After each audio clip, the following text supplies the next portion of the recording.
একটা শিশু যে কিনা বলেছিল আমি আল্লাহকে সব কিছু বলে দিব। হয়তোবা সেই শিশুটা আল্লাহকে সব কিছু বলেই দিয়েছে।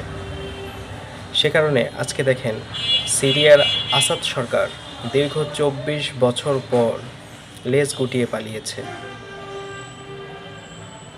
এর দ্বারা কি প্রমাণিত হলো? জুলুমকারীর শাস্তি অবশ্যই অনিবার্য। একটা সময় এই জুলুমকারী শাস্তি ভোগ করবেই।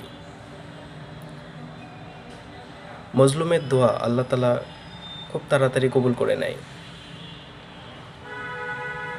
কত হাজার হাজার নিরীহ নারী শিশুকে তারা হত্যা করেছে। আল্লাহ সেই প্রতিফলন দিয়েছে আজকে।